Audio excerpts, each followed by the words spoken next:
My husband faked his death, leaving me with 2 young children and his paralyzed parents. I cried until I had no tears left, threw him the funeral of the century, and announced his death everywhere. Immediately after, I contacted my lawyer to file for a death certificate, update his official records, and transfer all our assets into my name. When my husband returned from overseas with his high school sweetheart in tow, he was dumbfounded. I was getting a facial at a luxury spa in the heart of South Beach when my phone rang with an unknown number. The man's voice on the other end was grave, speaking slowly as if choosing each word carefully to keep me from collapsing on the spot. "Ma'am, are you a relative of Mr. Leo Thompson?" "I'm his wife," I said. "This is Officer Miller with the Coast Guard. We regret to inform you that the yacht Mr. Thompson was on with a tour group experienced an engine explosion off the coast." His voice paused. "The search and rescue operation has concluded. We can confirm there were no survivors." I closed my eyes, the cooling mask still fresh on my skin. 3 years ago, I would have fainted. But now, the corner of my mouth twitched, as if I wanted to laugh. Dead? If my private investigator hadn't sent me a crystal-clear photo 10 minutes earlier, I might have believed it. In the picture, my dead husband was wearing floral swim trunks, lounging on a sun chair at a private beach in the Bahamas. Beside him was Nicole, his sweetheart, her skin pale and lips red, leaning over to rub sunscreen on his back, smiling like she'd just won the lottery. I took a deep breath, digging my nails into my thigh to make my voice tremble like that of a grieving wife. What did you say? Are you sure? My husband was so healthy. Please remain calm, ma'am. We found Mr. Thompson's wallet and personal effects. The scene was catastrophic. The chances of survival were 0. I let out a single, sharp sob, just enough to convince the officer of my pain. Then I hung up, ripped the mask from my face, and stared into the mirror. The reflection wasn't that of a devastated widow, but of a woman with bright eyes, dry lips, and a calmness as cold as well water. My name is Ava. 3 years ago, I hid my wealthy background to marry Leo, full of love and hope. I used my money, my connections, and my family's reputation to lift him from a small-town guy into a well-known business owner. When the company started taking off, Leo turned on me, complaining that all I did was spend his money and stay home like a decoration. Then he brought Nicole into our lives, lecturing me with a sanctimonious tone. "Ava, a successful man needs a woman who can be his partner in business. You're too gentle, too soft." He was right. I was too soft. So soft that he thought he could fake his death, run off with our money, and leave me with our 2 children and his dependent parents. My phone buzzed again. It was my mother-in-law, Sharon. "Ava, the police just called me. Is it true? Is Leo really gone? Oh God, honey, how will I live?" She was wailing, but beneath the sobs, I could hear panic and calculation. Leo was her pillar, her personal ATM. I let out a breath, my voice softening into that of a dutiful daughter-in-law. "Mom, please stay calm. I'm on my way home. We have to give Leo a proper send-off." She paused for a beat, as if trying to figure out my next move. Yes, come home. The house is in chaos." I hung up. A script had already formed in my mind. He wanted to act. I would put on a bigger show. He wanted to be dead. I would make him dead for real, legally dead. I called my assistant, my voice clipped and dry. "Book the largest funeral home in Coral Gables. The service is in 3 days. I want a fleet of limousines, white flowers, silver accents, everything must be perfect. And invite the media. The more, the better." Next, I called my lawyer, Mr. Davis, who had worked with my family for years. "Mr. Davis, I need to file a death certificate, update his Social Security records, and begin the probate process to consolidate the assets. I need it done fast. I want everything finalized by the day of the funeral." Mr. Davis was silent for a second, then asked one profound question. "Ava, are you sure?" I looked at the photo from the PI of Leo smiling under the sun. "I'm sure." 3 days later, a chill seemed to descend upon Miami. Leo's funeral was staged like a major event. A long line of black cars snaked down the street, and wreaths of white flowers covered the entire facade of the funeral home. His memorial portrait was chosen carefully, a photo where he looked bright and kind, as if he had never betrayed anyone. It's true what they say. With the right lighting, you can make a villain look like a saint. I wore a black mourning dress with a white flower pinned to my chest. My makeup was pale, my eyes red-rimmed, my lips colorless. I stood before the casket, bowing my head just as the cameras swept by. I didn't need to cry for real. I just needed people to believe I was. My mother-in-law, Sharon, sat in her wheelchair. My father-in-law, Thomas, who had been bedridden since his stroke, was wheeled in to complete the picture. My 2 children, Ben and Anna, clung to my legs. They didn't fully understand what was happening, only that everyone was wearing sad clothes and saying Daddy had gone far away. I stepped up to the microphone, all eyes on me. I could hear the whispers of relatives, business partners, and those who came more out of curiosity than compassion. I spoke slowly, my voice catching at all the right moments. Leo always told me that life is short, and we must live it with integrity. I couldn't be with him in his final moments. I paused, bowing my head. People began to sniffle. I even heard someone whisper, "Poor Ava." I looked up, my gaze sharpening for just a second, like a woman pushed to the absolute edge. To let Leo rest in peace, and to allow the living to start over, today, in front of all of you, I will finalize the official paperwork declaring his death and updating his public records, as required by law. A gasp rippled through the hall. People looked at each other, some confused, some shocked, some frightened by my resolve. But I didn't care. Mr. Davis was prepared. The file was brought out. Officials from the county records office were present. I was handed the documents. I signed my name, keeping my hand steady. I even carefully double-checked each section, as if handling paperwork for a stranger, not my husband. My mother-in-law stopped crying. She grabbed my arm, her voice urgent. "Ava, now that that's done, what about the assets? Leo must have left a lot." I looked at her, my voice as light as the wind. "Don't worry, Mom. I'll handle everything. As his wife, I won't let you and Dad be left with nothing." She let out a sigh of relief, her eyes lighting up at the thought of money. Only I knew that the inheritance she was waiting for was about to become a trap. That evening, after the funeral ended, I didn't go straight home. I took my mother-in-law to finalize the last of the paperwork. She kept rushing me. "Hurry up, honey, hurry up, before there are complications." When the final stamp came down and the completed document was in my hands, I felt like I was holding the noose Leo had willingly placed around his own neck. I walked out of the county courthouse into a light Miami drizzle. My mother-in-law sat beside me in the car, clutching an urn she didn't know contained nothing but a few of his old belongings I'd chosen to make the performance complete. She looked at me, her voice no longer fearful, only greedy. "Now we go home and talk about the inheritance, right, dear?" I turned to the window, watching the rain streak down the glass. "Yes, we're going home. I'm waiting for that too. It's time to settle the score." In my mind, I pictured Leo leading Nicole back to the country, walking into the house that was once his, only to find the locks changed, the title transferred, and his name erased. He would never understand, because from the moment I first shed a tear in front of his memorial, I was no longer the gentle wife. I was the woman standing in the ashes, ready to rebuild my life with clean hands and a heart that had learned to be as hard as stone. Back at the house, before I could even take off my black heels, my mother-in-law was already wheeling herself into the living room. Her voice was hoarse from crying, but her eyes shone with a strange intensity. "Ava, honey, the paperwork is done. Now, tell me. The house, the cars, the savings accounts, what did Leo leave behind? I'm an old woman, your father is lying right there, and we have 2 little ones. I have to plan for the future." I set my purse down and glanced at my father-in-law, motionless in his bed near the window. Thomas's breathing was labored, his eyes shut, a blood pressure monitor and pill bottles on his nightstand. The scent of liniment mixed with the lingering smell of funeral incense. It was suffocating and bitter. Ben and Anna sat at my feet, occasionally asking, "Mommy, where did Daddy go?" I stroked their hair, swallowing the lump in my throat. As much as Leo deserved this, my children were still just children. They only remembered a father who once lifted them onto his shoulders.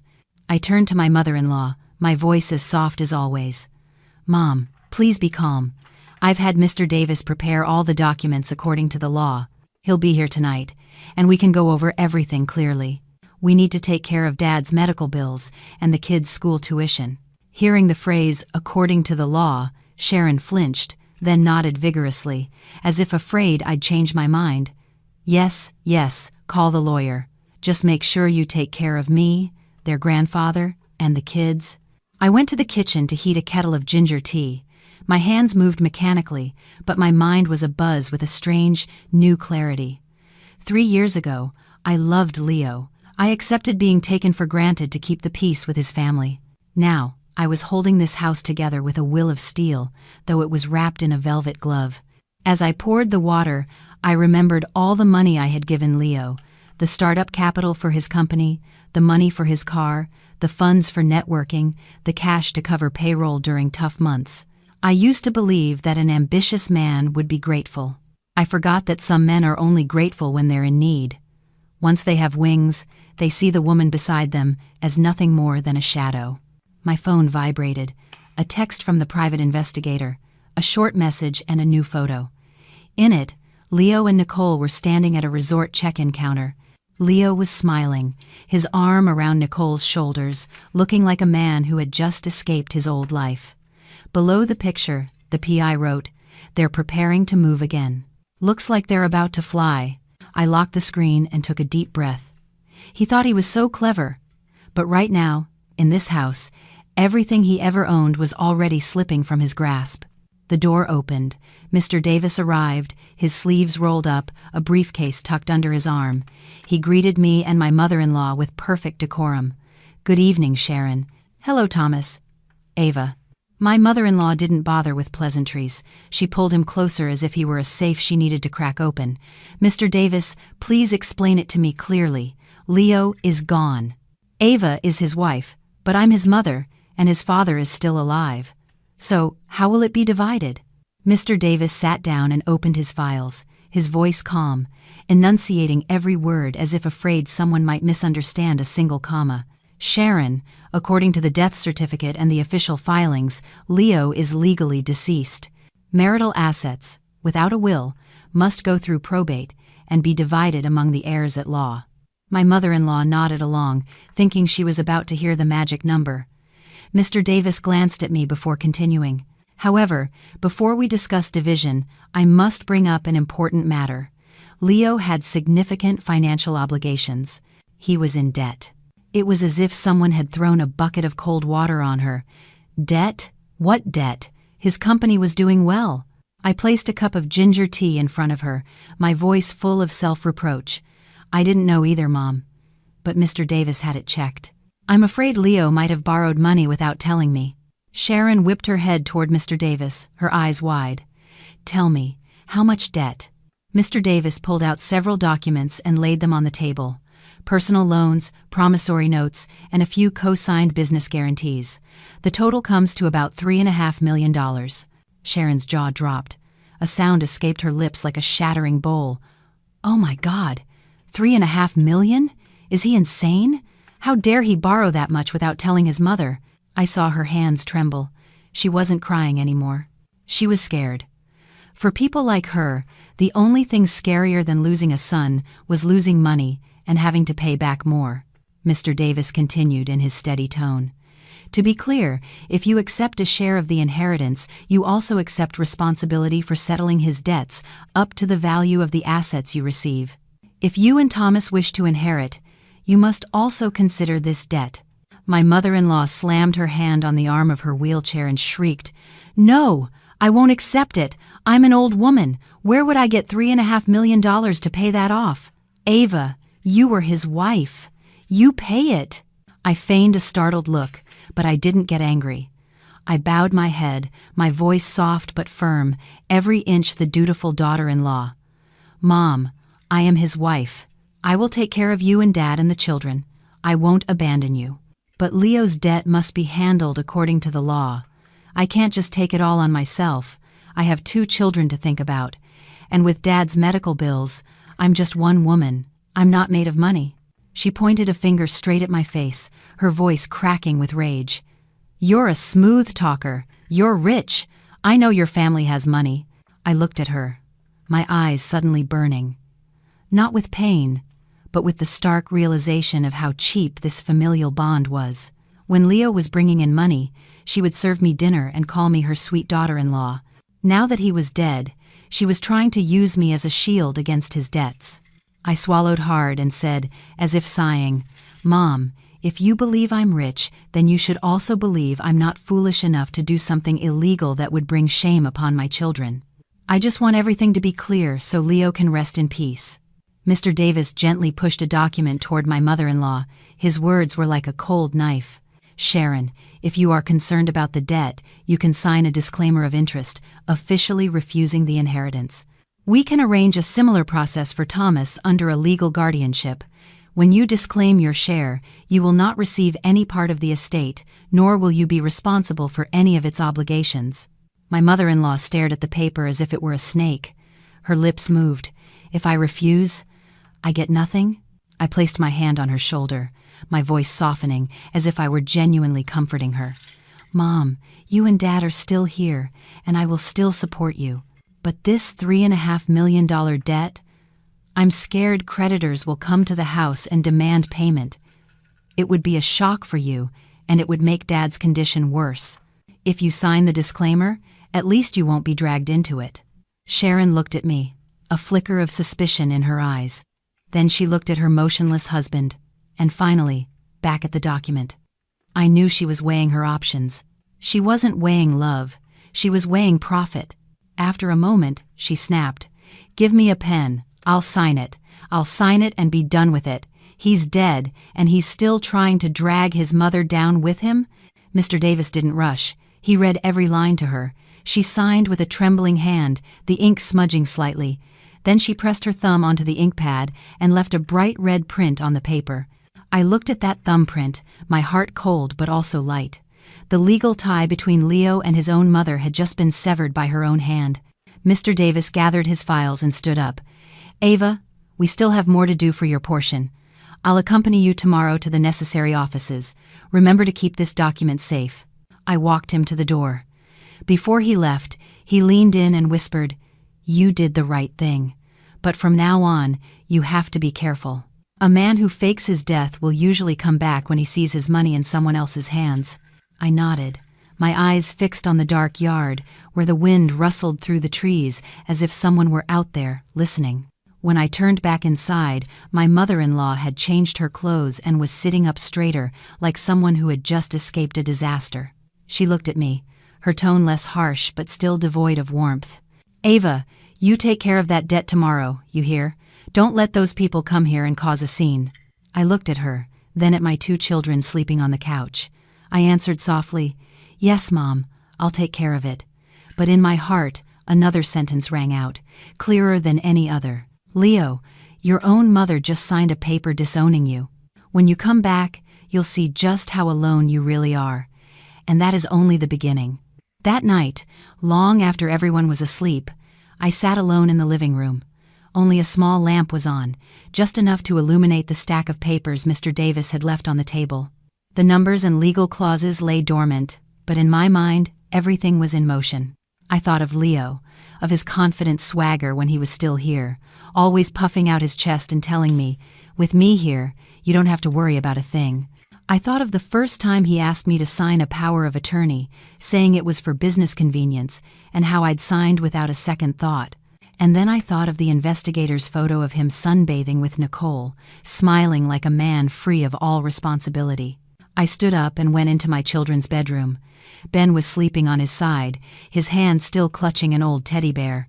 Anna lay next to him, her lips occasionally murmuring, "Daddy." I pulled the blanket over them, a quiet ache in my chest. Whatever kind of man Leo was, in their eyes, he was still their father. And for that very reason, I could not afford to be soft.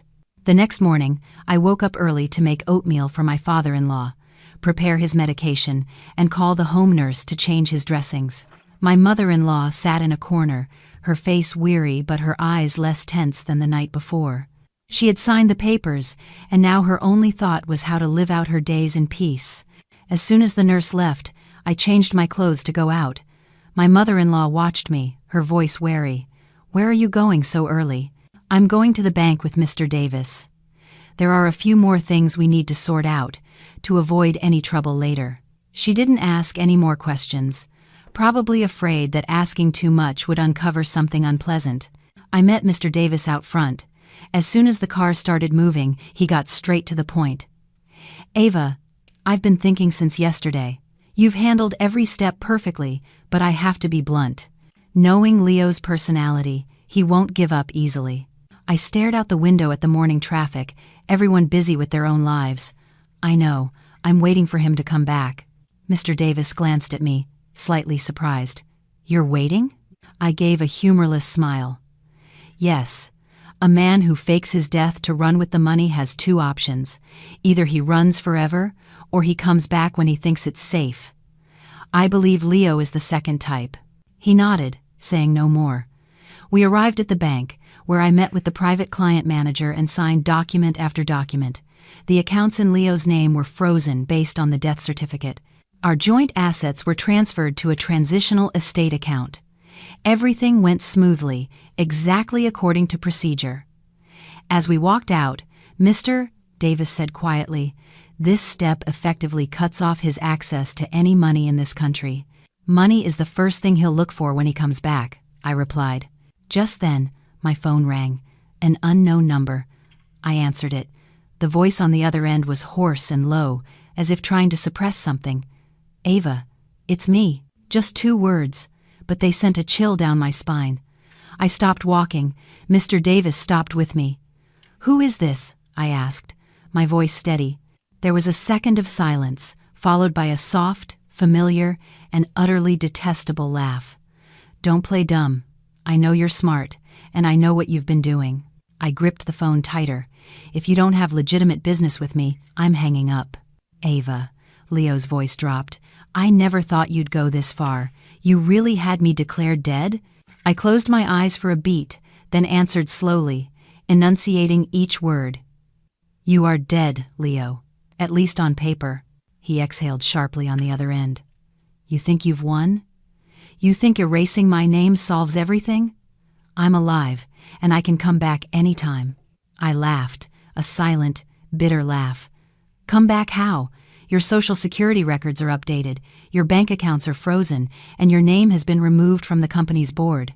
In what capacity would you return?" Leo was quiet. I could hear the sound of waves. He must have been near the ocean. "Ava, no matter what, I'm still the father of our children." He switched tactics, his tone softening. "You can't be this heartless." I glanced at Mr. Davis. He stood motionless, his eyes vigilant. I turned back to the phone, my voice no longer cold but deep, like a mother's. "Since you brought up the children, you should remember that you were the one who abandoned them. You faked your death and left them calling for a father who would never answer. I was just finishing what you started." "I need money," Leo said bluntly, his voice suddenly sharp. "Just give me a payout, and I'll disappear. I won't come back to bother you again." I laughed out loud for the first time since the call began. "You still don't get it. It's not that I won't give you money. It's that I no longer have any obligation to." "Ava, don't push me." His voice turned threatening. "If I come back and make a scene, do you really think you'll have any peace?" I stared ahead at the flowing traffic. "Come back then. I'm waiting." With that, I hung up. My hand wasn't shaking, but a wire inside me had been pulled taut. Mr. Davis looked at me for a long moment before speaking. "So," he called, "yes, and he's coming back." We didn't speak again on the way home, each lost in our own thoughts. When I arrived, I saw my mother-in-law talking on the phone with someone, her voice hushed and furtive. When she saw me walk in, she jumped and hung up immediately. "Oh, you're back," she said with a forced smile. I looked at her, my gaze neither accusatory nor warm. "Yes. Who were you talking to, Mom?" "Oh, just some relatives from back home, checking in." She waved her hand, avoiding my eyes. I didn't expose her lie, but I knew the news was starting to leak. A man like Leo, even when legally dead, still had ways to connect with his family. And my mother-in-law, who had just disclaimed her own son to avoid his debt, hadn't necessarily severed all ties. That evening, as I was serving dinner, my mother-in-law spoke up suddenly, her tone probing. "Ava, what if Leo were still alive? What would you do?" My hand paused. I set a bowl down and turned to face her. "Why do you ask, Mom?" She gave a weak smile. "I'm just saying, what if? He's your husband, the father of those kids." I sat down across from her and spoke slowly, but firmly. "If Leo is alive, then things must be handled even more strictly by the law. You've already signed the papers, and I've completed my part. No one can just come back as if nothing happened." My mother-in-law looked at me, her eyes a mixture of fear and anger, but she said nothing more. Perhaps she finally realized the daughter-in-law sitting before her was no longer the meek Ava of the past. Later that night, I received another text from the PI. "Subject has booked a flight back to the U.S. Expected arrival within a week." I put my phone down and leaned back in my chair. There was no panic left in me, only a clear, cold certainty. The play was about to enter its next act. "Leo, you chose to fake your death to escape. Now, I will let you live, but you will live with the consequences of your actions." 3 days after that phone call, small but distinct movements began to ripple through the house. It wasn't the sound of a stranger's footsteps, but the change in my mother-in-law's eyes. She no longer looked at me directly. She would avoid my gaze, sigh frequently, and take her phone to a corner of the yard to whisper. Once, while I was bringing my father-in-law his oatmeal, I heard her gasp and quickly end a call, her face pale as if caught doing something wrong. I didn't ask. I didn't need to. With someone like my mother-in-law, secrecy meant only one thing. She was clinging to hope, and her only hope right now could be Leo. That afternoon, I picked up the kids from school. On the way home, Ben suddenly asked, "Mommy, is Daddy really dead?" I pulled the car over and turned to look at him. I didn't evade the question. Daddy isn't living at home anymore, but no matter where he is, Mommy will always be here with you. Ben fell silent, then nodded. Anna just squeezed my hand tighter. I understood that for children, the answer isn't as important as the feeling of security, and that was something I could give them. That evening, as I was cleaning the kitchen, my mother-in-law called me into the living room. She was already in her wheelchair, her hands on her knees, her expression unusually serious. "Ava, I need to talk to you. Please don't be angry." I pulled up a chair to face her. "Go ahead, Mom." She licked her lips, choosing her words carefully. "Someone called me yesterday, an old friend of Leo's. They said they had news." I looked directly at her. My heart didn't beat any faster. It just grew a little colder. "What news?" She looked down. "They said Leo might not be dead." The air in the room seemed to freeze. I could hear the steady rhythm of my father-in-law's ventilator in the background. I didn't react immediately. I let the silence stretch long enough to make her anxious. "Ava, if he really is alive..." I cut her off. My voice wasn't loud, but it was firm. "If Leo is alive, then things have to be even more transparent. You already signed the disclaimer. I have completed all the legal procedures. No one can just come back and take back what's been settled." She looked up, a flash of anger in her eyes. "What are you saying? He's my son, your husband. If he comes back, this is still his house." I took a deep breath, keeping my voice calm. "Mom, Leo faked his own death. He chose to leave. The law doesn't operate on feelings. If he returns, he will have to explain everything. I won't stop him, but I won't cover for him either." She trembled, her hands gripping the arms of her wheelchair. You're cruel. Why don't you think about the children?" That question felt like a needle prick, but I wouldn't let myself break. It's precisely because I'm thinking of the children that I'm doing this. I can't let them grow up in a family where adults do whatever they want, shirking responsibility only to return and demand their rights. My mother-in-law stared at me for a long time. In her eyes, I could see a clear conflict. On one side was money and security. On the other was the son she had once considered her everything. She wanted both. But life wouldn't give her that. That night, I received another text from the PI. Leo had returned to the country, using unofficial channels. Someone had picked him up. I locked my phone and stood silently by the window. The wind made the curtains sway gently. I wasn't scared. I was calculating. The next day, just as I'd predicted, Leo didn't come home right away. He was smart enough to know that showing up now would be walking straight into the fire. Instead, he tried a different approach. Around noon, there was a knock at the door. When I opened it, Nicole was standing there. I hadn't seen her in 3 years. She was thinner, her makeup was subtle, but her eyes were still sharp. She bowed her head low. "Ava, I'm so sorry to come unannounced, but I really have no other choice." I blocked the doorway, not inviting her in. "Who are you looking for?" Nicole bit her lip. "I'm looking for you. I know what Leo did was wrong, but we're in a very difficult situation. He just wants to see you, to talk." I looked her straight in the eye, my voice cold. "If he wants to see me, he can come himself like a man, not send someone else." Nicole's eyes welled up with tears. "Ava, please. Leo is the father of your children. He can't live like a fugitive forever. Just help him this one time." I gave a faint smile. "Do you have any idea how much my children cried when he left 3 years ago? When my mother-in-law was collapsing and my father-in-law was paralyzed? Where were you?" Nicole didn't answer. She hung her head, her shoulders shaking. I just love him. And I said slowly, have to live." I closed the door in her face, my hand steady on the lock.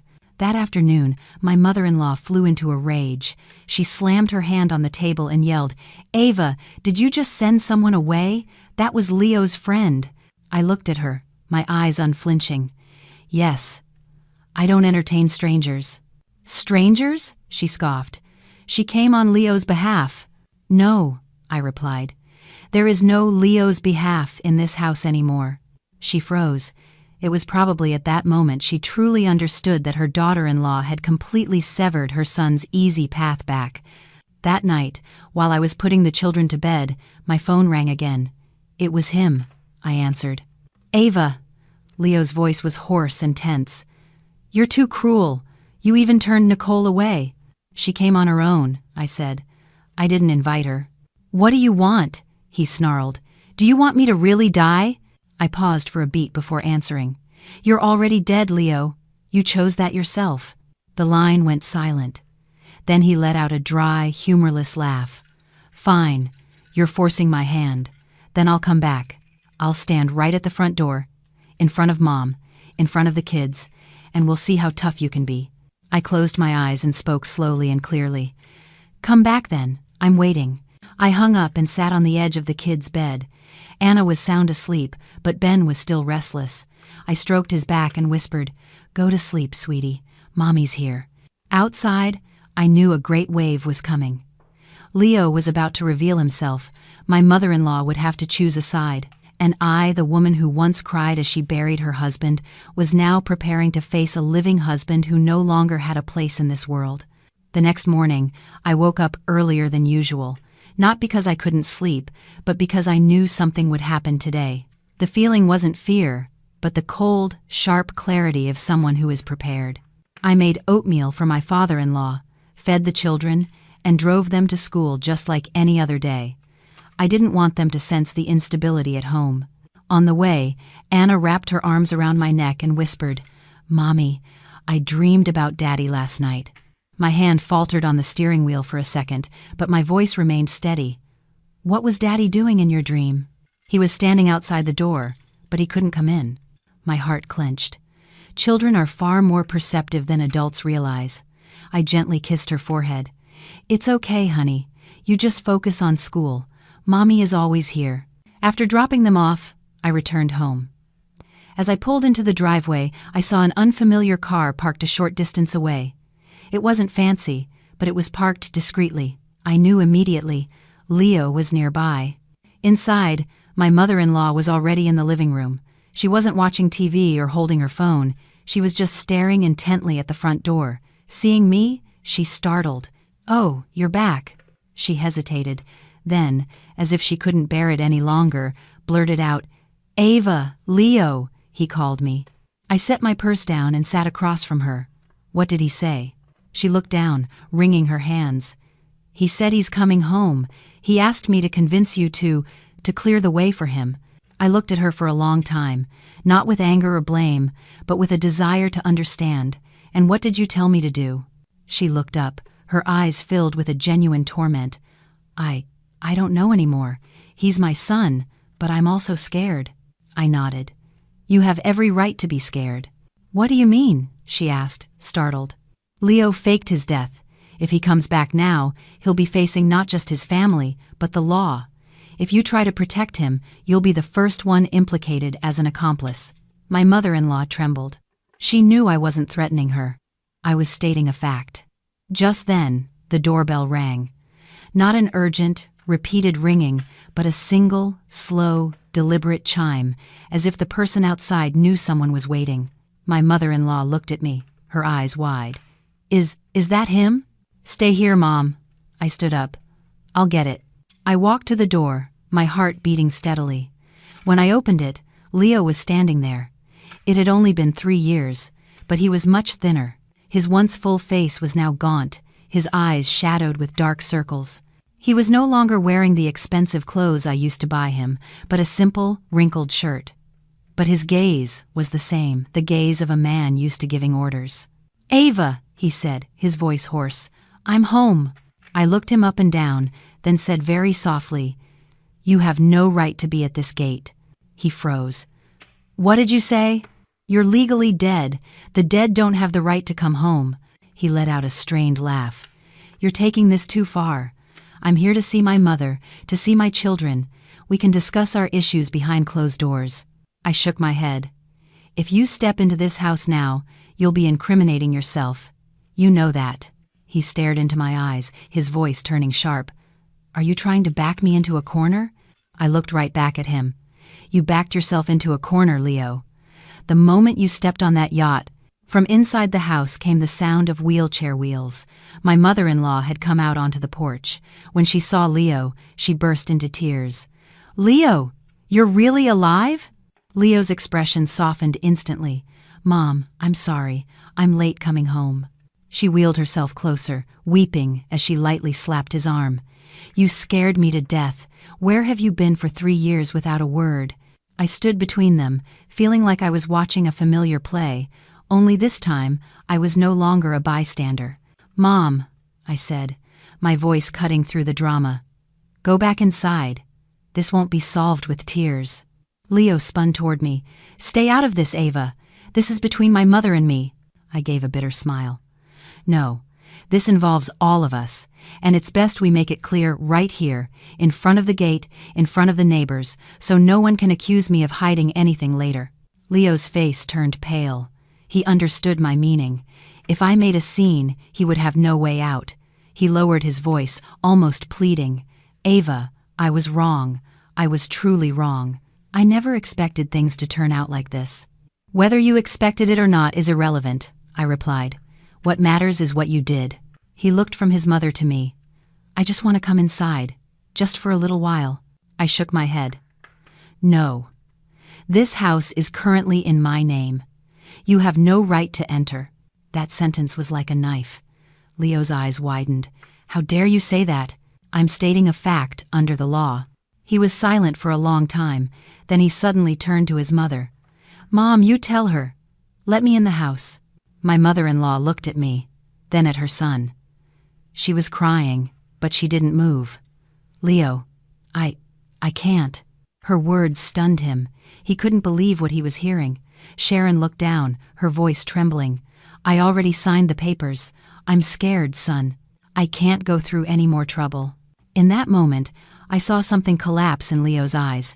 It wasn't because of me. It was because the one person he thought would always be on his side had chosen her own safety. He turned back to me, his gaze shifting from anger to pure hatred. "You win, Ava, but you remember this. I'm still alive.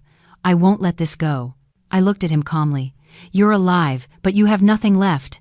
I closed the gate, not with a slam, but with a soft, quiet click that was loud enough to separate 2 worlds. Outside, Leo stood frozen. Inside, my mother-in-law sobbed.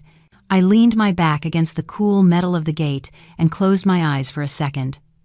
The first confrontation was over, and I knew Leo wouldn't stop here. A man like him, when cornered, would do anything to fight his way out. But I also knew that every move he made would only pull him deeper into the hole he had dug for himself. That night, no one in the house could sleep. My mother-in-law sat silently in the living room for hours, no longer crying out loud, just occasionally wiping her eyes. My father-in-law's breathing seemed heavier than usual. I lay between my two children, listening to their steady breaths, but my own heart was restless. I knew the gate I'd closed that afternoon hadn't just blocked Leo from entering the house, it had officially pushed him down a different path, the path of a desperate man. Around midnight, my phone vibrated. It was Mr. Davis. "Ava." His voice was grave. "I just received word. Leo has started looking for a lawyer." I let out a soft breath. "What is he planning to do?" "Most likely file a complaint alleging that you concealed the fact that he was alive and filed fraudulent paperwork. To put it bluntly, he's trying to flip the narrative." I stared at the ceiling, my voice surprisingly calm. "I figured as much. Don't worry, I'm prepared." Mr. Davis was quiet for a moment, then asked, "Are you scared?" "Yes," I answered honestly. "But I'm not panicking." After hanging up, I turned to look at my children. Ben shifted in his sleep, murmuring, "Daddy." I held him tighter. I couldn't let this fight drag them into the mud. The next morning, the first thing I saw when I woke up were messages in the parents' group chat for Ben's class. Some were subtle, others direct. "Is it true that Ava's husband isn't really dead?" Someone even sent a link to a small gossip site with a shocking headline: "Man fakes death at sea. Wife seizes assets in his absence." I read it without flinching. I knew Leo would do this, attack my reputation, use public opinion to pressure me into giving in. I took the kids to school as usual. At the school gate, another parent pulled me aside. "Ava, I don't know if that stuff online is true, but please take care of yourself." I smiled and thanked her, but I knew that until the story was settled, people would believe whatever they saw first. When I got home, my mother-in-law was waiting, her expression anxious. "Ava, some people came by this morning asking questions. They said they were reporters." I nodded. "Don't say anything to them. If anyone asks, just say you don't know and that all matters are being handled by our lawyer." She grabbed my hand, which was trembling. "Are you going to be okay?" I looked at her and said slowly, "If I was scared, I would have opened the gate yesterday." She bowed her head. I knew in that moment she understood I had no path of retreat. That afternoon, Nicole called me. I answered. "Ava," her voice was strained, "Leo is not doing well. He said if you won't talk to him, he'll take this all the way." I didn't beat around the bush. "Tell him I'm not hiding. I just refuse to negotiate in the shadows." Nicole sobbed. "What do you want?" "I want the truth. And I want everything done by the book." She was silent, then whispered, "He said he's going to sue you." "I'm waiting." Later that day, Mr. Davis came to the house with a stack of papers. "Ava, this is an official request for a meeting with Family Services. It's not a summons, just a verification step. It's standard procedure." I took it and read every line carefully. "Will you come with me?" "Of course." Before we left, I instructed my mother-in-law, "Stay home and lock the gate. Don't open it for anyone." She nodded frantically. The meeting took place in a small office. I sat with my back straight and answered every question. I explained the call from the Coast Guard, the paperwork, and every step I took based on legal advice. I detailed how Leo had left voluntarily and had not made contact for 3 years. When the officer asked, "Did you know your husband was still alive?" I answered immediately, "No." If I had known, I would not have initiated those proceedings. That answer was the truth. I knew he had faked his death, but I had no legal proof at the time I filed the paperwork. Everything I did was based on official documents. At the end of the meeting, the officer nodded. "You can go home for now. We will need to verify Mr. Thompson's side of the story, but at present, we have no grounds to believe you acted improperly." As we left, Mr. Davis let out a sigh of relief. "You've weathered the first storm." Before I could reply, his phone rang. He listened, and his expression changed dramatically. "Ava, Leo just filed a petition for visitation rights, citing his parental authority." My heart seized. This was the one blow I feared most. How do we handle it? I was prepared for this. Given his history of faking his death, abandoning his children, and the current legal dispute, his chances of being granted immediate access are very low.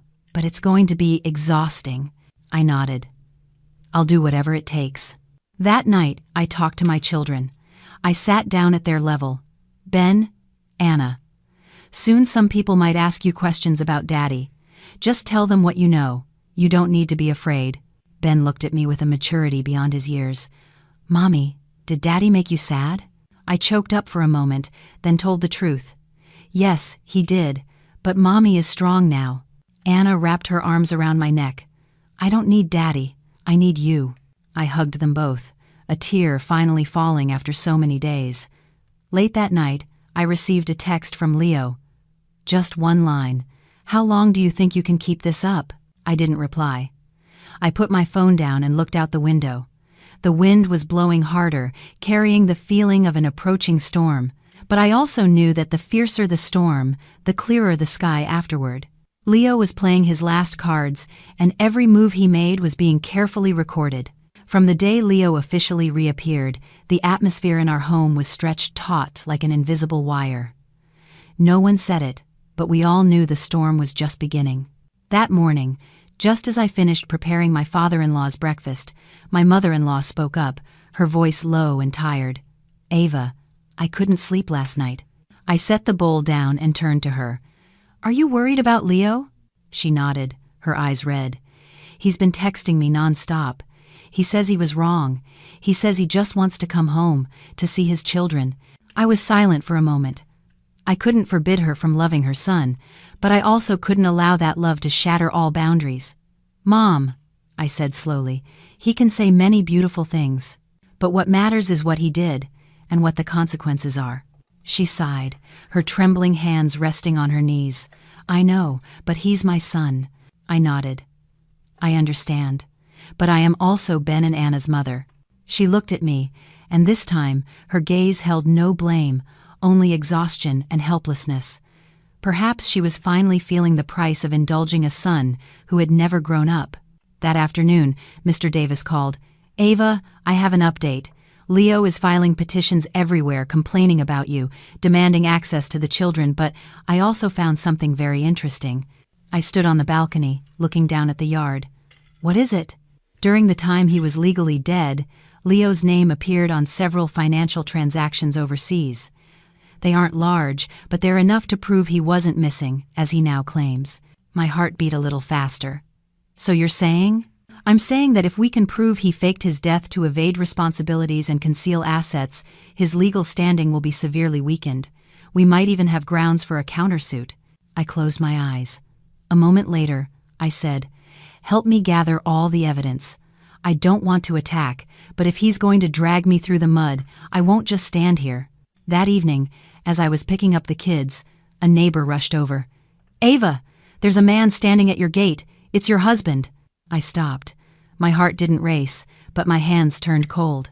I ushered the children inside, asked my mother-in-law to watch them, and walked out. Leo was at the gate. He didn't have the defiant look from before. He wore an old button-down shirt, his hair was combed neatly, and his eyes were trying to look gentle. Ava, he said quietly, I'm not here to make trouble. I just want to talk. I stood a few feet from the gate, keeping my distance. What do you want to talk about? I want to see the kids, his voice trembled, just for a little while. I looked at him for a long time. I saw genuine longing in his eyes, but I also saw calculation. No, I answered firmly. Not right now. He was taken aback. Can you be that heartless? My voice remained steady. No, I'm being protective. He changed tactics, his voice dropping into a tone of self-pity. I've lived like a fugitive for 3 years. I regret it. Please, give me a chance to be a father. I looked him straight in the eye. You gave up that right when you chose to fake your death. Leo's hands clenched into fists. You think you can keep me away forever? I'll use the law. Go ahead, I replied. I'm not stopping you. A long silence followed. Then he suddenly lowered his voice. Ava, my mother is very frail. Are you going to let her live without being able to see her son? That remark hit a nerve, But I didn't back down. What your mother needs is peace, not more shocks. He looked at me, his eyes a mix of anger and helplessness. You've changed. I nodded. Yes. Because I've woken up. He gave a bitter laugh. Fine. If you won't open the door, I'll find another way to open it. With that, he turned and walked away. That evening, just as I'd expected, social media was buzzing again. Someone had taken a photo of Leo standing outside our gate, accompanied by a sympathetic caption, "Father blocked from seeing his own children by heartless wife." My mother-in-law saw it and cried, "Ava, what people are saying? How can you bear it?" I sat beside her. "Mom, I can bear it. Because if I soften today, tomorrow I'll have nothing left to protect my children with." That night, I received the official notice for a mediation session regarding Leo's petition for visitation rights. I read it and folded it calmly. The battle had moved to a new front, no longer about who was right or wrong within the family, but about the legal line between responsibility and consequence. I knew that in the next chapter, I would have to lay everything bare, not just for the law, but for my own children, so they would understand why their mother had to be so strong. The night before the mediation, I barely slept. It wasn't because of fear, but because the faces of my two children kept flashing in my mind. Ben was old enough to ask questions. Anna was younger, but she was incredibly sensitive. I knew that no matter the outcome, the next day would leave a scar on their memories. Early in the morning, I made oatmeal for my father-in-law and prepared breakfast for the kids. My mother-in-law sat at the table, holding a teacup she wasn't drinking from, her eyes fixed on the door. "Ava," she called softly, "do you need me to come with you today?" I shook my head. "You stay here with the children, Mom. I can handle this." She nodded, then suddenly took my hand. "No matter what, I'm on your side and the children's side." Her hand was trembling, but her grip was firm. For the first time in years, I felt truly supported by my mother-in-law, not out of obligation, but because she had finally seen the truth. Before I left, Ben tugged on my shirt. "Where are you going, Mommy?" I knelt to look him in the eye. "Mommy is going to talk to Daddy." Anna ran over and hugged my leg. "Is Daddy coming home?" I swallowed hard. "Not yet, sweetie." Ben was quiet for a moment, then said with a maturity beyond his years, "Mommy, you do what you think is right. Me and Anna will listen to you."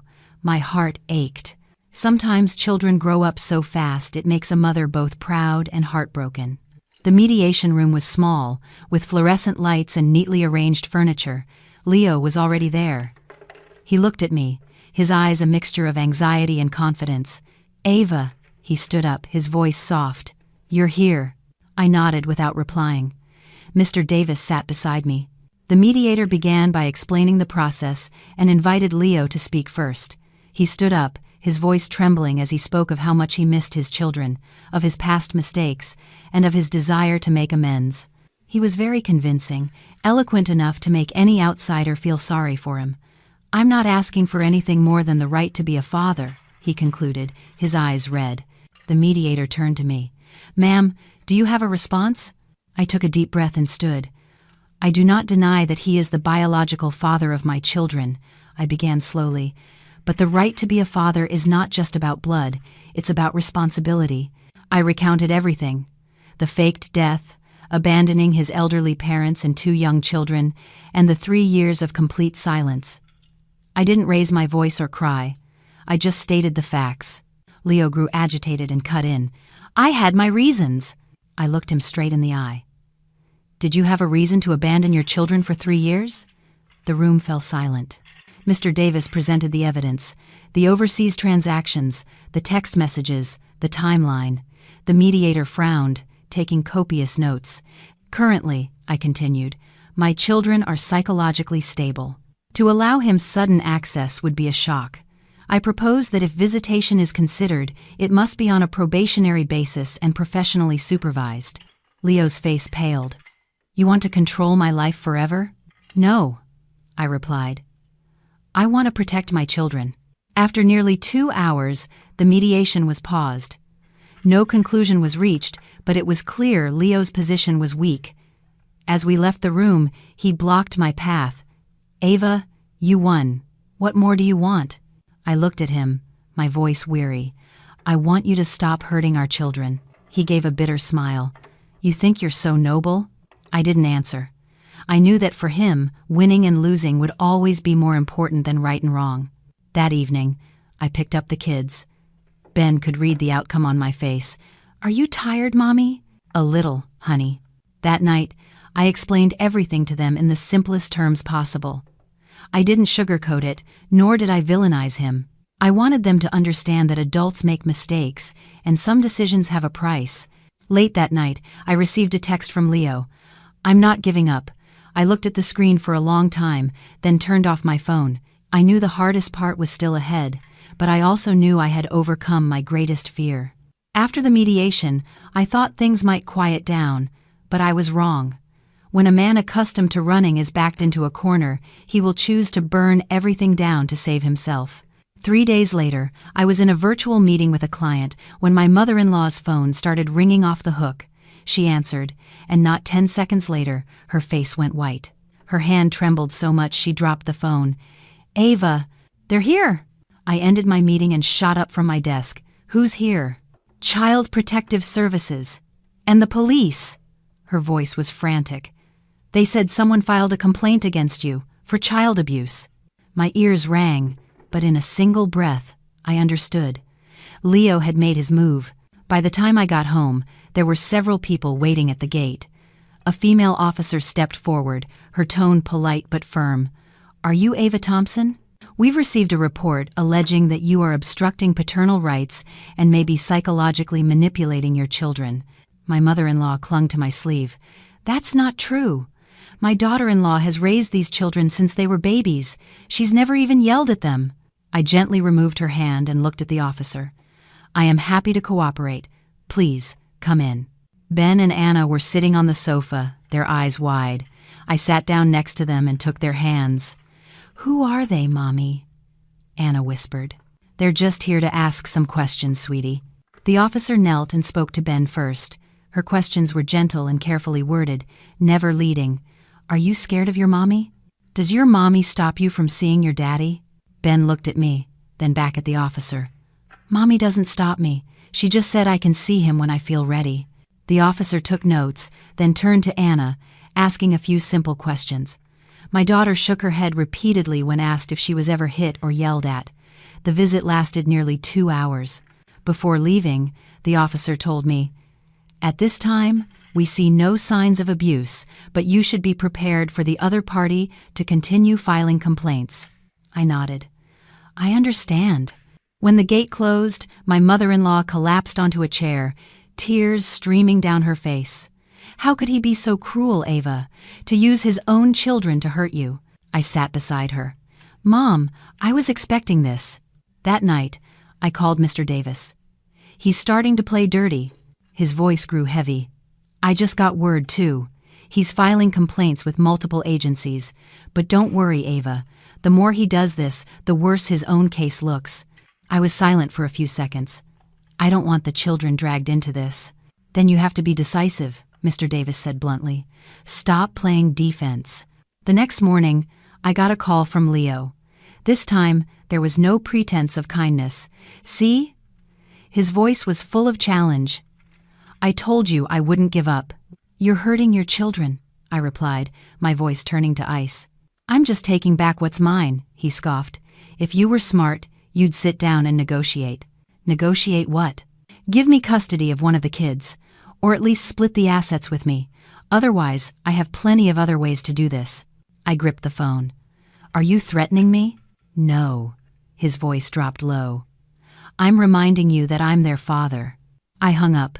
My hand was shaking, not from fear, but from a surge of pure rage.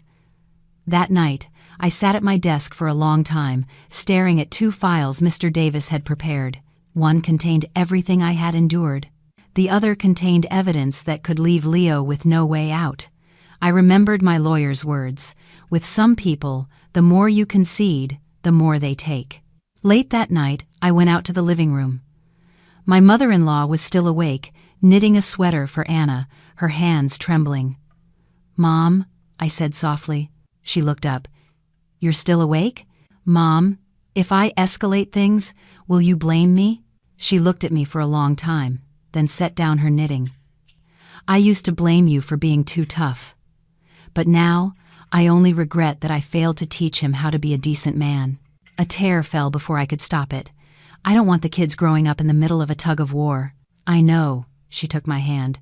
You do what you have to do. I can handle it. The next morning, I took the offensive. I filed a petition with the family court to formally terminate Leo's parental rights based on abandonment and fraud. At the same time, I requested an independent psychological evaluation for the children. When Leo received the notice, he called me frantically. "Ava, are you trying to destroy me?" I answered him only once. "You destroyed yourself 3 years ago." That afternoon, Ben asked me, "Mommy, does Daddy hate you?" I pulled him into a hug. "Maybe, sweetie, but that's not as important as how much Mommy loves you." Anna chimed in. "I just need you and Ben." I held them both tight, feeling like I was holding my entire world. I knew this war had entered a new phase, no longer one of words, but of irreversible legal action. And I knew Leo wouldn't accept defeat easily. He would launch one final, desperate counterattack. After I filed the petition, a strange quiet descended. There were no more frantic calls, no more taunting text messages. Leo went silent, as if he had retreated. But I knew him too well. His silence wasn't surrender. It was him gathering momentum. One afternoon, as I was preparing dinner, the doorbell rang. My mother-in-law got to it before I did, whispering, "Let me." Less than a minute later, I heard Leo's voice drift in low, but chillingly familiar. "Mom, I'm home." I froze, my heartbeat slowing as if bracing for a hurricane. I walked into the living room. Leo was standing there, thinner than before, his eyes dark and haunted, but a strange, unreadable smile played on his lips. "Ava," he said, looking at me. "I came to see Mom." My mother-in-law stood awkwardly between us. "Son, come in." I didn't stop him. I wanted to see his game. Dinner was suffocatingly quiet. Ben and Anna ate slowly, occasionally glancing at their father before looking down at their plates. Leo tried to act gentle, putting food on their plates, but his hands were shaking. "Ben," he said softly, "you've gotten taller." "Yes, sir," Ben replied politely. Anna said nothing, just clung to my arm. After dinner, Leo asked to speak with me alone on the porch. I agreed. He leaned against the railing, staring into the dark yard. "You know, I've been thinking a lot. Maybe I was wrong." I said nothing. "I don't want to hurt the children," he continued, his voice dropping, "but you're also pushing me out of their lives." I turned to face him. "You walked out 3 years ago," he sighed. "If I agree to sign the papers, if I stop fighting for custody, will you let me see them?" His question surprised me. This was the first time he had ever backed down. "What are the terms?" I asked. "I just want to see them periodically. Supervised is fine." He looked at me, his eyes a mix of pleading and calculation. "In return, I'll withdraw all the complaints." I knew this wasn't an awakening. It was a strategic move made from a position of weakness. "I'll have my lawyer discuss it," I said, refusing to negotiate directly. Leo gave a sad smile. "You're always so rational." "Because I can't afford to be wrong again," I replied. Just when I thought things might settle, I received a call from Mr. Davis 2 days later. "Ava, you need to prepare yourself. Leo just filed another motion." "What else could he possibly file?" I asked. "A petition for a court-ordered psychological evaluation of you." His voice was heavy. "He's claiming you've caused the children trauma and alienated them from him." My fists clenched. He was really going to drag them through this. "Mr. Davis has already filed a counter-request for an independent evaluation, but you should talk to the children first." That night, I sat down with Ben and Anna. No tears, no blame. "Soon, some nice doctors might ask you some questions," I said gently. "You just need to tell them how you feel." Ben looked at me for a long time. "Mommy, I don't hate Daddy, but I don't want to live with him." Anna whispered, "I'm scared when he yells." I pulled them into my arms. "That's all you need to say." On the day of the evaluation, I wasn't allowed in the room. I sat outside, my hands ice cold. My mother-in-law sat beside me, saying nothing, just silently holding my hand. When the door opened, Ben came out first. He wasn't crying. He just looked at me and nodded. The psychologist called me in and was very direct. The children show no signs of manipulation, but they do have a defensive reaction to their father, likely due to the significant trauma they experienced. I let out a long breath of relief. That afternoon, Leo called me, his voice hoarse. "You won." "No," I said. "The children just got to tell the truth." He let out a short, hollow laugh. "I'll sign the agreement." When the final agreement was signed in front of our lawyers, I looked at Leo. For the first time, he looked truly old. "I'll withdraw the petitions," he said. "And I'm sorry." I didn't reply. I just nodded. I came home late that night.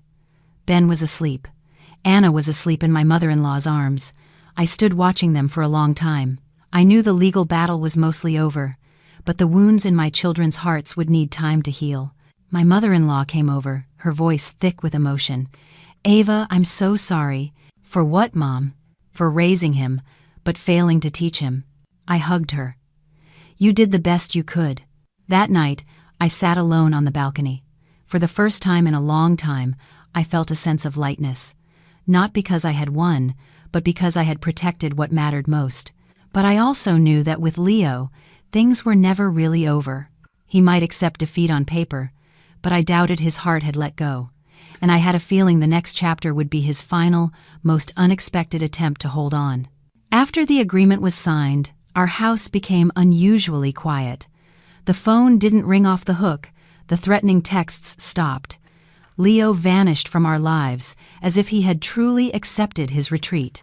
But I couldn't trust the peace. I had lived with Leo long enough to know he never knew when to quit.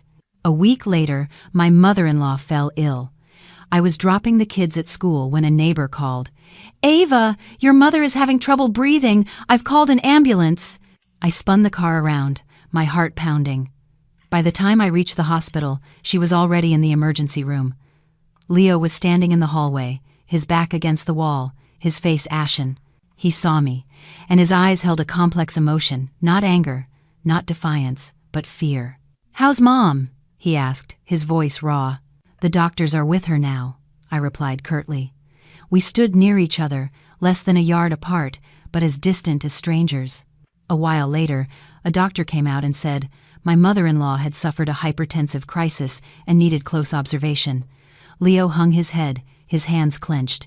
"It's my fault. If I hadn't caused all this trouble." I didn't respond. This time, I didn't need to say a word. I stayed at the hospital that night. Near dawn, I woke up to someone pulling a chair over. It was Leo. "Ava," he whispered, as if afraid of the noise. "Can I talk to you for a minute?" I looked at him. His eyes were red and deeply shadowed. For the first time, I saw Leo as a son who was genuinely worried about his mother, not as a man plotting his next move. "Go ahead," I said.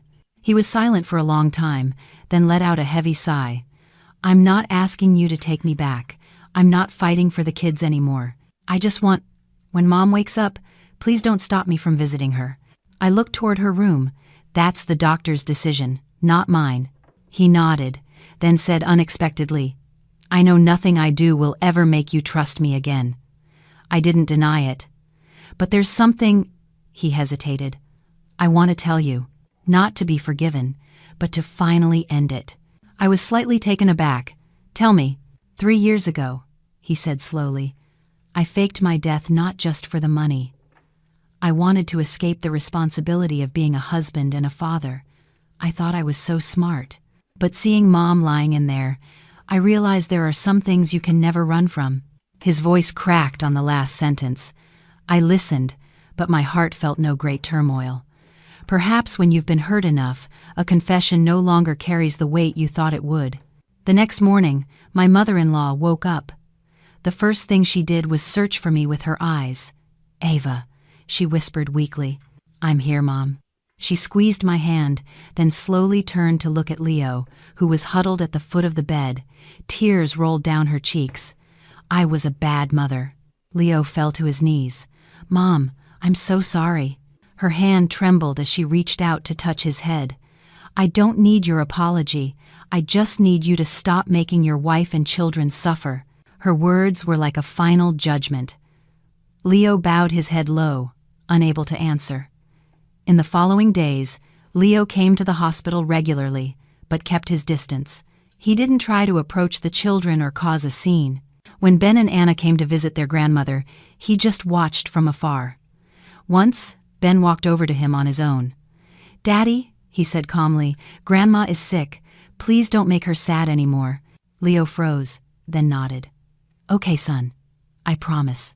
I didn't know how long that promise would last, but at least it came from his child, not from me. On the day my mother-in-law was discharged, she called me into her room alone. "Ava," she said, "I know you don't owe him anything, but if you ever decide to let him see the children, please, only do it when you feel it's completely safe." I held her hand. "I promise, Mom. Their safety will always come first." She smiled, her eyes softening. That evening, Leo called me. "Ava, I'm leaving." "Leaving where?" I asked. "Leaving this city." His voice was tired. "I don't want the kids to grow up always facing a father who scares them." I was silent. "I don't expect you to believe me," he continued.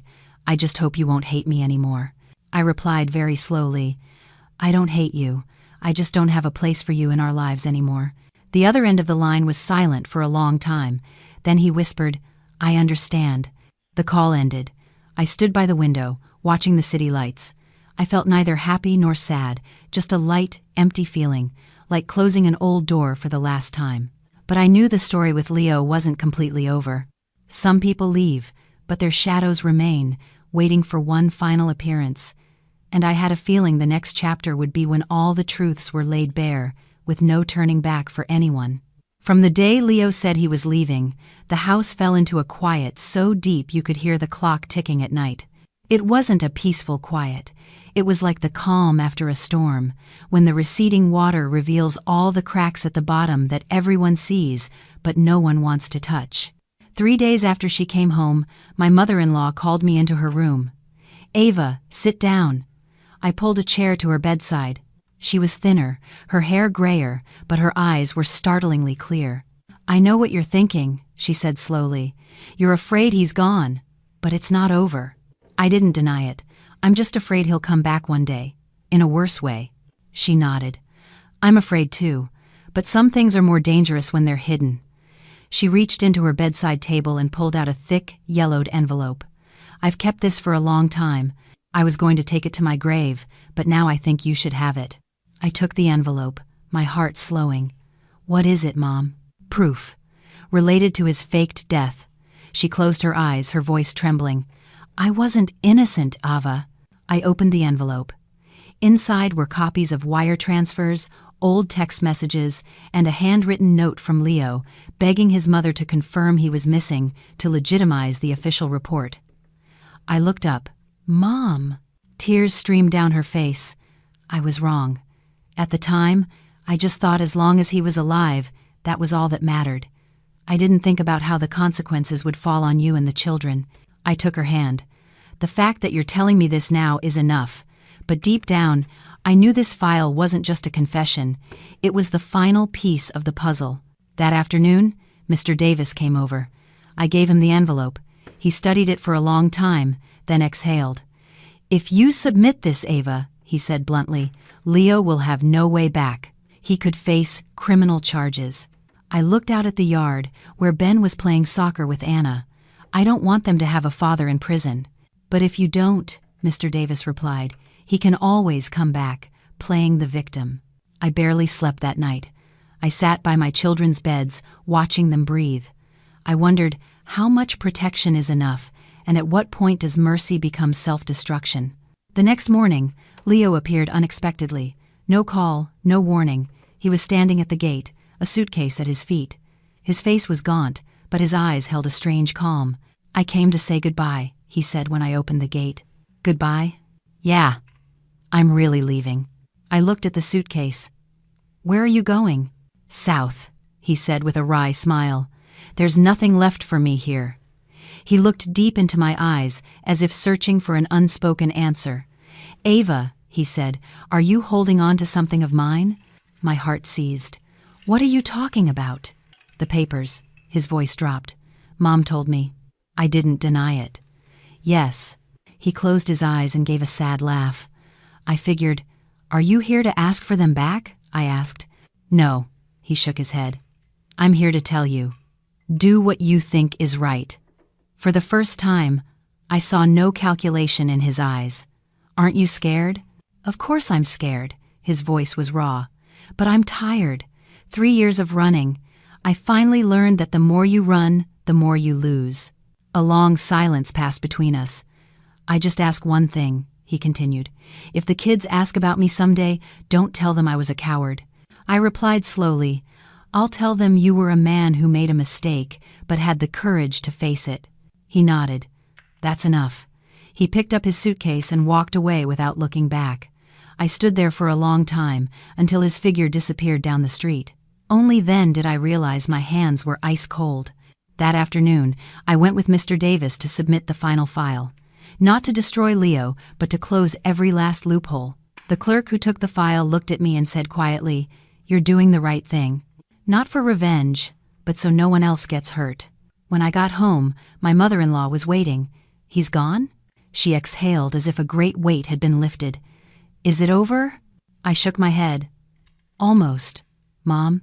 That night, Ben asked me, "Mommy, did Daddy go far away? Will he come back?" I stroked his hair. "Maybe, but no matter what, Mommy will always be here." He nodded, reassured, and went back to his room. Late that night, I stood on the balcony. The air was cool, the sky was clear. I knew the hardest part was over. The rest was no longer about fighting, but about healing. But I also understood that once the truth was on the record, the final consequence would come swiftly. When I received the summons from the investigators, I wasn't surprised. Holding the paper, I felt a weight in my heart, not of fear, but of knowing a cycle of karma was finally closing. My mother-in-law sat across from me, her fingers working a string of prayer beads. "It's time?" "Yes," I nodded. "They need to clarify the remaining details." She closed her eyes and sighed. "I don't blame you, Ava. I only regret that I wasn't stricter with him from the start." I took her hand. "You've been through enough. Let the law do the rest." The meeting was serious but not as intimidating as I'd imagined. I stated the facts and submitted the evidence. Mr. Davis was by my side, occasionally clarifying a legal point. When asked about Leo, I spoke very slowly. "I don't wish for a harsh punishment.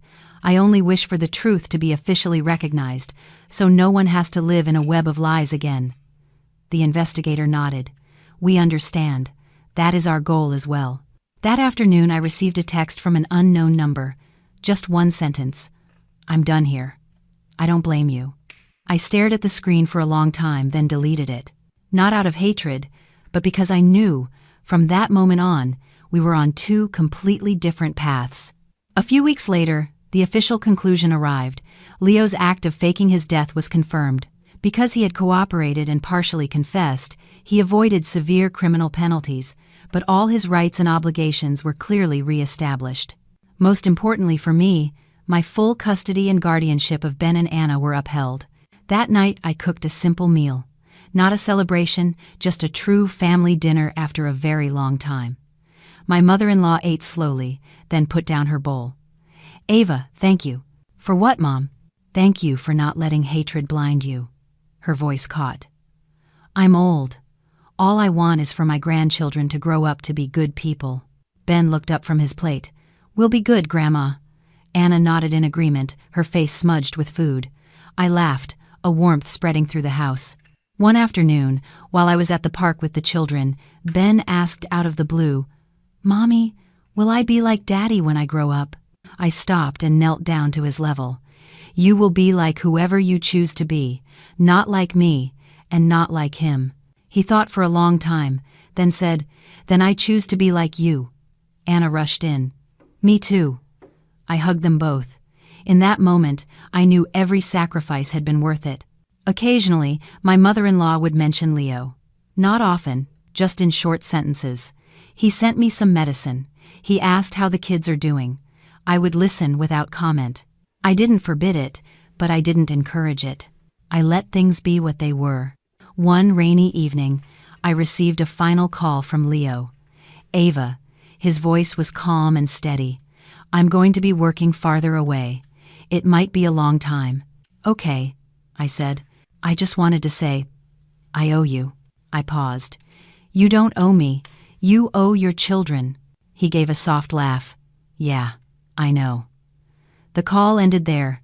No promises, no pleas. That night, I sat alone for a long time.